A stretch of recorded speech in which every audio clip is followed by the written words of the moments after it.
ये हैजा से बचाता है, पेचिश से बचाता है, कब्ज से बचाता है, बवासीर का नंबर 1 दवाई है। तो मैंने हाथ जोड़ लिए कि सर मैं नहीं दे सकता हूँ।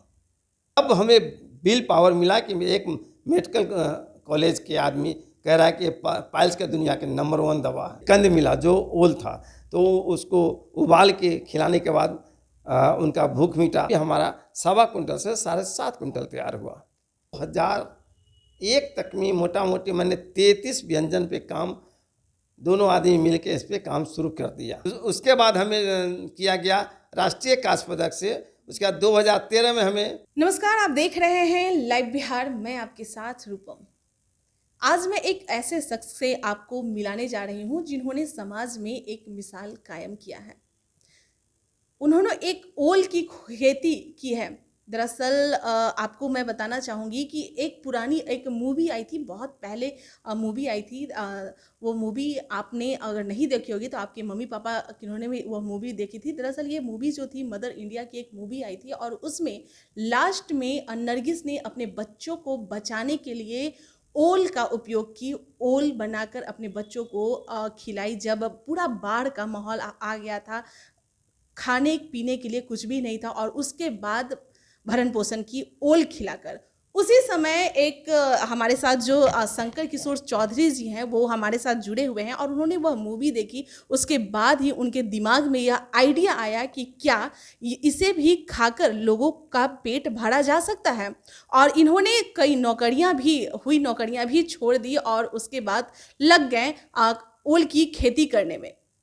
आपको मैं यह भी बताना चाहूँगी कि हमारे जो मुख्यमंत्री हैं उन्होंने विधानसभा में उन्होंने कहा था कि अगर ओल की खेती, जो हमारे बिहार की पहचान जो है ओल है, अगर इसके मिठाई बनाया जाए, हलवा बनाया जाए, यानी कि कई किस्म इसके अगर बनाए जाए तो जाहिर सी बात है हमारे जो बिहार है ज़रूर उसे विकास करने से कोई नहीं रोक सकता है। हमारे साथ शंकर किशोर चौधरी जुड़े हुए हैं जिनका नाम ही अब हो गया है ओल चौधरी। ओल चौधरी के नाम से ही यह जाने जाते हैं। हम इन्हीं से आपको मिलवाते हैं। सर, आपका लाइव बिहार में बहुत बहुत स्वागत है। सभी दर्शक को आपका भी शंकर किशोर चौधरी की तरफ से हार्दिक अभिनंदन है। और मैं चाहूँगा कि आप अच्छे से अच्छे हमें प्रश्न करें ताकि हमारे किसान अच्छे से अच्छे हमारी जो अनुभव है वो उस अनुभव का लाभ ले सके और अच्छे से अच्छे खेती करके अधिक से अधिक आय प्राप्त करके अपने देश की, अपनी राज्य की उत्थान कर सकें। एक चीज़ और मैं बताना चाहूँगी कि ओल की खेती ऐसी खेती है जिसमें आप आज अगर उसका खेती किए हैं तो 7 से 8 महीने में वह जितना पूंजी आप लगाएं उससे दुगना हो जाएगा। थोड़ा सा सर से मैं जानती हूँ आपको यह आइडिया कहाँ से आया, और मैं जहाँ तक सुनी हूँ कि आपने 2 नौकरियाँ को छोड़ दिया और उसके बाद ओल की खेती करने लगी। यह आइडिया आपको आया कहाँ से? देखिए, आइडिया 2 तरह से आया था। एक तो आइडिया आया मदर इंडिया फिल्म से, जिस समय बाढ़ आने के बाद उनके बच्चे भूख से बिलख रहे थे तो कीचड़ में कुछ खाने के लिए खोज रहे थे, तो एक कंद मिला जो ओल था, तो उसको उबाल के खिलाने के बाद उनका भूख मिटा। इसका मतलब कि वो संपूर्ण आहार था। दूसरी आइडिया तब आया कि जब 90 के बाद 95 के बीच में प्लांटेशन कंपनी आने लगा। परशुरामपुर या खैतान, पाटला, सेवर्थ, बड़े बड़े कंपनी आने लगी और उन्होंने तब तक राष्ट्रीय सहारा 4 साल में डबल, सरकार 6 साल में डबल, और एक प्लांटेशन कंपनी आई कि 2.5 साल में डबल, और उन्होंने जड़ी बूटी के लेमन ग्रास की खेती करना शुरू कर दिया। और तब हमें समझ में आया कि भाई इतना बड़े बड़े कंपनी आ रहा है, 2.5 साल में डबल कर रहा है, हमको भी कुछ खेती बाड़ी में अब करना चाहिए, इंटरेस्ट लेना चाहिए। तब मैंने क्या काम किया कि एक हिंदी विभाग उत्तर प्रदेश का था, वन औषधीय निर्देश का किताब मैंने मंगाया, 52 रुपये का था, और पोस्टर से मंगवाने के बाद मैंने 361 जड़ी बूटी, local name, botanical name, English name और औषधीय गुण और खेती के बारे में उसकी दिया हुआ था। मैं पूरा पढ़ने के बाद दिमाग में आया कि अरे भैया हम बेचेंगे कहाँ, अभी मार्केटिंग क्या है। मगर ओल पे जब औषधीय गुण का आया तो मुझे फिर एक हाथ लगा फल फूल भारतीय रिसर्च सेंटर दिल्ली का, जिसमें फल फूल में ओल की खेती के बारे में और औषधीय गुण के बारे में उसमें दिया हुआ था। तो मैंने समझा कि ओल की नहीं होगा तो नहीं दवाई में बिकेगा, नहीं जड़ी बूटी में बिकेगा, सब्जी में बिकेगा।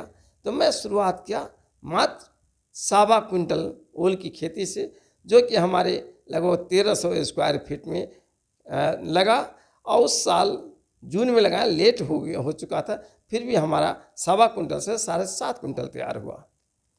और उस समय हमें मार्केट मिला, लागत था मात्र 4,000 रुपया और हमें मिला वो मोटा मोटी 9,000 रुपया। हमारे समझ में आ गया कि नहीं, ये धान गेहूं से अच्छा है, इसमें पानी कम लगता है, रासायनिक खाद कम लगता है, रासायनिक कीटनाशक दवा का प्रयोग कम होता है, ये नेचुरल खेती है, रफ एंड टफ इसको खेती, इसमें कोई टेंशन नहीं है कि पाला मार देगा, इससे भी इसका टाइम बच जाता है। तो मैंने ओल की खेती फिर अगले साल मैंने बीज लेके उसको विस्तार किया 1 एकड़ में। 1 एकड़ में उस समय सारा खर्चा काट के मुझे 1,10,000 रुपया बचा।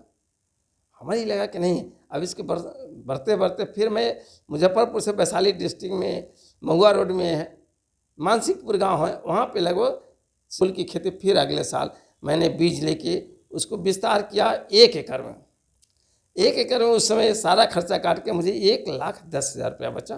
फिर के बाद उसके बाद 2001 तक में मोटा मोटी मैंने 33 व्यंजन पे काम, दोनों आदमी मिलके इस पे काम शुरू कर दिया। अच्छा। 33 व्यंजन। क्या क्या फायदे हैं इसके? पहला चीज़ है, मैंने दिमाग में जब इसकी खाया, जब मुझे पेट साफ हुआ, तो मैंने उसकी नारा दिया, दवाई और मिठाई का अनोखा संगम। ऐसी दवाई खाइए जो मिठाई का काम करे, ऐसी मिठाई खाइए जो दवाई का काम करें।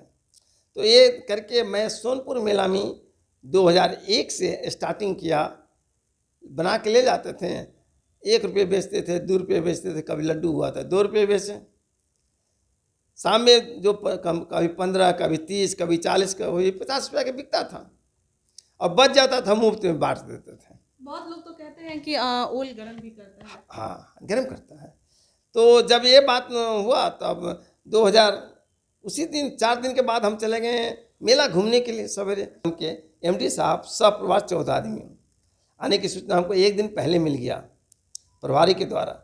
तो मैं उस दिन ओल का खीर और ओल के गुलाब जामुन, काला गुलाब जामुन बना के ले गए। बेचे से बेचे, हम बचा के रखे हुए थे कि एमडी साहब आएंगे।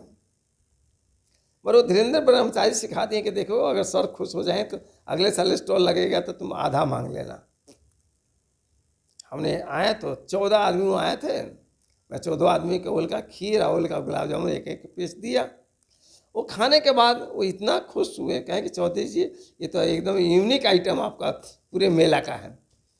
तब मैंने कहा कि सर आप इतना है तो अगले साल मेला लगेगा स्टॉल, तो कृपया करके मुझे आधा स्टॉल आप दे देंगे।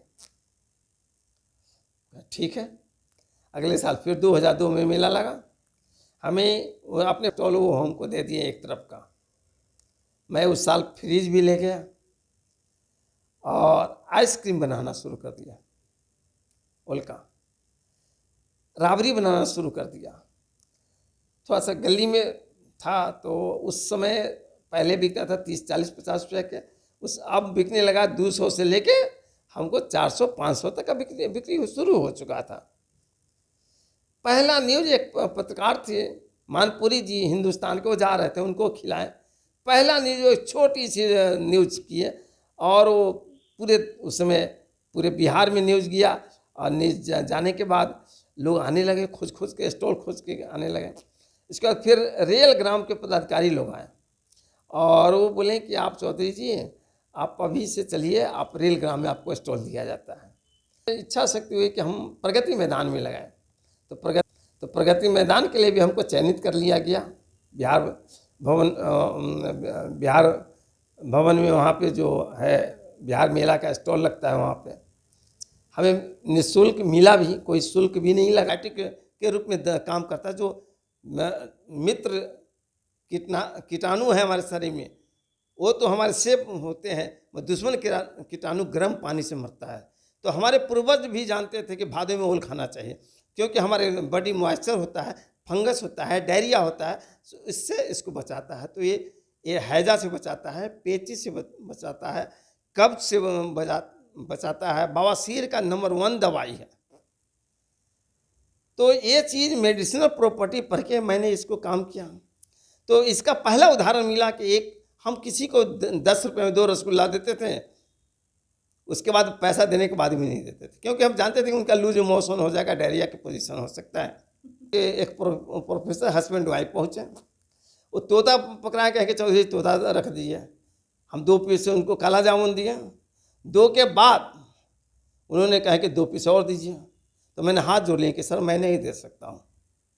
क्यों नहीं दीजिएगा, मेरा पैसा आप क्यों नहीं दीजिएगा? तो कहें कि हम बोले कि सर लूज मोशन हो सकता है, परेशानी हो जाएगा। कहा कि आप नहीं जानते हैं, मैं इसके बारे में जानता हूँ। दुनिया के नंबर 1 पाइल्स का दवाई, हमको दीजिए, नुकसान होगा मेरा होगा। मैं 4 पीस दिया था उनको। तब हमें विल पावर मिला कि एक मेडिकल कॉलेज के आदमी कह रहा है कि पाइल्स का दुनिया के नंबर 1 दवा है। तो मैं इसका कुछ दिन के बाद चूरन और चाय पत्ती बनाया। चाय पत्ती बना के मैंने केरला ले गया। तो केरला में वहाँ पे 3 दिन का मेला था। तो एक दिन तो उद्घाटन में गया, रात में हमें इंग्लिश लैंग्वेज कमज़ोर था मेरा, हम बोल नहीं पाते थे। और मुझे फिल्मी में देखे थे कि वहाँ पे सेक्सुअल पोटेंशियल के लिए लोग ज़्यादा यूज करता है। तो रात में मैंने इतना ही सीखा लैंग्वेज में, high potential of sex only, इतने ही मैंने कहा। और मैं 2 केजी पाउडर 2 केजी चाय ले गए थे, दोनों 2 घंटा में बिक गया, काम खत्म हो गया, हमारे पास हाथ में खाली हो गया। तो ये चीज़ है कि ये बहुत गर्म होता है। मेडिसिनल प्रॉपर्टी इतना है कि अगर नियमित खाया जाए तो बॉडी में मैक्सिमम रोग की बीमारी न के बराबर हो सकता है। रही बात किसानों के लिए, आज खेती के लिए मैं ज़रूर किसान को कहूँगा कि अगर बेचने के लिए नहीं तो कम से कम अपने घर के लिए, स्वास्थ्य के लिए कम से कम 10 कंद जरूर लगावे, 20 कंद जरूर लगावे। मगर वैसे ज़मीन का चुनाव करें जिसमें जल जमाव नहीं हो, पानी देने का व्यवस्था हो और दोमस मिट्टी हो, और पीएच मान अगर 6 से 7.5 है तो अति उत्तम है। ये फसल मार्च अप्रैल जून तक लग सकता है। और ये नवंबर से मैंने किया, बच्ची को शादी भी इसी से किया, बच्चे को मास मीडिया पढ़ाया, लॉ किया, बच्चे को BCA करा के MCA करा दिया। ये मेरी पूंजी है। और ज़्यादा हमारी एक अभी इतना ही अब लक्ष्य बाकी है। नीतीश बाबू का एक ही सपना था कि बिहार के एक व्यंजन भारत के हर थाली में हो। शायद आलू का तो चिप्स बन चुका है, ओल का चिप्स, ओल का भुजिया, ओल का अचार तो सबको जानते हैं, ओल का गुलाब जामुन में आज हमें किसान रहते हुए पैसे की सख्त ज़रूरत है। इस पे पूंजी लगा के शायद हम बिहार के नाम और देश के नाम रोशन कर सकते हैं। अवार्ड्स भी मिले हैं, मैं देख रही हूँ कि परमवीर चक्र विजेता और क्या। देखिए, पहले हमें उद्यान रत्न से सम्मानित किया गया, उसके बाद हमें किया गया राष्ट्रीय कांस्य पदक से, उसके बाद 2013 में हमें नवोवेशन अवार्ड से किया गया। और छोटे मोटे अवार्ड तो हमें खुद ही याद नहीं है कि कितना अवार्ड मिला, ये मुझे नहीं याद है। मगर राष्ट्रीय स्तर पे ये 3 अवार्ड हमें मिल चुका है, और आगे क्या मिलेगा मुझे नहीं पता है। हम सिर्फ कर्म पे भरोसा रखते हैं, अवार्ड पे भरोसा नहीं रखते हैं। बहुत बहुत शंकर किशोर चौधरी जी हमारे साथ जुड़े हुए थे, और इन्होंने जो आपको गुण बताया ओल का, आपको भी सुनकर ताज्जुब कर रहे होंगे कि ओल के क्या इतने व्यंजन बन सकते हैं, और औषधीय गुण भी इन्होंने बताया। समझिए जिस तरह से एक तरह से रोजगार भी सृजन कर रहा है। और जो बच्चे अभी सड़क पे चल रहे हैं, लाठी खाना पड़ रहा है उन्हें, तो वो अपने रोजगार को भी इस तरह से वह सृजन कर सकते हैं। इन्होंने नौकरियां छोड़ दी, ऐसा नहीं है कि यह शुरू से ही खेती पे जुड़ गए, नौकरियां भी इन्होंने छोड़ी, कई अवार्ड्स भी मिले। अब इन्हें बस वही एक सपना है कि जो मुख्यमंत्री ने जो सपना देखा है ओल का, कि वह जो व्यंजन है उससे विकास हो सकेगा बिहार में, और यही सपना इनका भी है। चलिए बने रहें लाइव बिहार के साथ। धन्यवाद। लाइव बिहार YouTube पर सब्सक्राइब और Facebook पर लाइक जरूर करें।